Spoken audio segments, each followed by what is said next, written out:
പട്ടാമ്പി നഗരസഭ ബസ് സ്റ്റാൻഡിന്റെ ശോചനീയാവസ്ഥയിൽ പ്രതിഷേധവുമായി ഡിവൈഎഫ്ഐ പ്രവർത്തകർ ബസ് കാത്തിരിപ്പ് കേന്ദ്രത്തിൽ കുത്തിയിരുന്നു പ്രതിഷേധിച്ചു.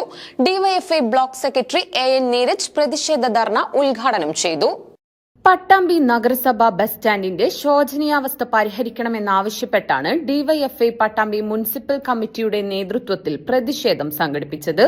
യാത്രക്കാർക്ക് വിശ്രമിക്കാൻ സുരക്ഷിതമായ ഇരിപ്പിടങ്ങൾ അടിയന്തരമായി സ്ഥാപിക്കുക, ബസ് സ്റ്റാൻഡിൽ ശുചിത്വമുള്ള പരിസരവും ആധുനിക ശുചിമുറിയും ഒരുക്കുക തുടങ്ങി നിരവധി ആവശ്യങ്ങൾ ഉന്നയിച്ചുള്ള ലഘുലേഖകൾ ബസ് സ്റ്റാൻഡിലെത്തിയ യാത്രക്കാർക്കും വ്യാപാര സ്ഥാപനങ്ങളിലും പ്രവർത്തകർ വിതരണം ചെയ്തു. തുടർന്ന് പ്രവർത്തകർ ബസ് കാത്തിരിപ്പ് കേന്ദ്രത്തിൽ കുത്തിയിരുന്നു പ്രതിഷേധിച്ചു.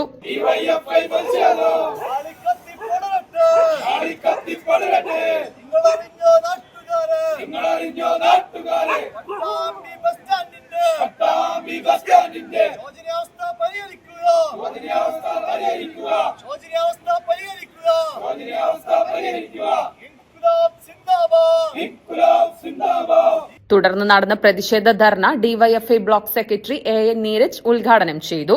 അപ്പൊ ഏറ്റവും ഗൗരവമായ പ്രശ്നങ്ങളിൽ ഒന്ന് അടിയന്തരമായി പട്ടാമ്പി നഗരസഭയുടെ നഗരപിതാവും അതുപോലെ തന്നെ ഭരണസമിതിയും ഏറ്റവും പ്രധാനമായി പരിഹരിക്കേണ്ട പ്രശ്നം ഇരിക്കാൻ അടിയന്തര സൗകര്യം ഒരുക്കണമെന്നുള്ളതാണ്.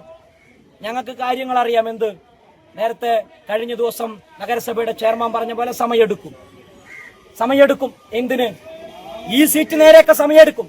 പക്ഷേ ഈ ഭരണസമിതി അധികാരത്തിലെത്തിയതിനു ശേഷം പട്ടാമ്പിയുടെ നഗരപിതാവിന്റെ ക്യാബിൻ നവീകരിക്കാൻ സമയെടുത്തില്ലല്ലോ. പട്ടാമ്പിയുടെ നഗരപിതാവ് നല്ല ക്യാബിനിലിരിക്കണം, നല്ല സൗകര്യത്തിലിരിക്കണം. അതേ അഭിപ്രായ ഡിവൈഎഫ്ഐക്കുള്ളത് അല്ലേ? അങ്ങനെ തന്നെയാ വേണ്ടത്. ബാത്റൂം സൗകര്യം മെച്ചപ്പെടുത്തിയല്ലോ, സമയമെടുത്തില്ലല്ലോ. ഒരു നിലയ്ക്കുള്ള റെഡ് ടാപ്പിംഗ് പ്രശ്നങ്ങളും ചുവന്ന നാട പ്രശ്നങ്ങളും ഒന്നില്ലല്ലോ. അപ്പൊ ഇത് ചെയ്യാൻ അറിയാഞ്ഞിട്ടല്ല. ചെയ്യാൻ എന്താ പ്രശ്നം? ചെയ്യാൻ പ്രശ്നം പ്രയോറിറ്റിയാണ്. ആർക്കാണ് പ്രാമുഖ്യം എന്നുള്ളതാണ് പ്രശ്നം. പ്രാമുഖ്യം തങ്ങൾക്കാണ്, ജനങ്ങൾക്കല്ല. ഡിവൈഎഫ്ഐ പറയുന്നത് ഇതാണ്. ക്യാബിൻ നവീകരിക്കാനെടുത്ത സമയം വേണ്ട, ടോയ്ലറ്റ് നവീകരിക്കാൻ നഗരസഭയിലെടുത്ത സമയം വേണ്ട, ഈ പറഞ്ഞ ചുവപ്പ് നാടകൾ ഒന്നും പ്രശ്നമല്ല. പട്ടാമ്പിയിൽ വളരെ നല്ല സുഹൃത്തുക്കളായ സഹകാരികളുണ്ട്, വ്യവസായികളുണ്ട്, വ്യാപാരികളുണ്ട്. അവരോടൊരു വാക്ക് പറഞ്ഞാൽ അല്ലെങ്കിൽ നഗരസഭയ്ക്ക് പ്രത്യേകമായ ഓൺ ഫണ്ട് ഉണ്ട്. ആ ഓൺ ഫണ്ട് ഉപയോഗിച്ചുകൊണ്ട് പല സംഘടനകളുണ്ട്. ആ സംഘടനകളെയൊക്കെ കൂട്ടിച്ചേർത്തുകൊണ്ട് അടിയന്തരമായി ഈ വർഷത്തിന്റെ അവസാനത്തിൽ വേണമെന്നല്ല ഞങ്ങളുടെ ആവശ്യം. അതുവരെ ഇങ്ങനെ നിൽക്കുക യാത്രക്കാര്. പട്ടാമ്പിയുടെ നഗരപിതാവ് അധികാരത്തിലെത്തി മാസങ്ങൾ തികയുന്നതിന് മുമ്പ് അവിടെ ക്യാബിൻ മികച്ചതാക്കിയല്ലോ, ടോയ്ലറ്റ് നന്നാക്കിയല്ലോ. അടിയന്തരമായി ഈ വിഷയം പരിഹരിക്കണം. ബ്ലോക്ക് പ്രസിഡന്റ് PR രജീഷ് അധ്യക്ഷനായി.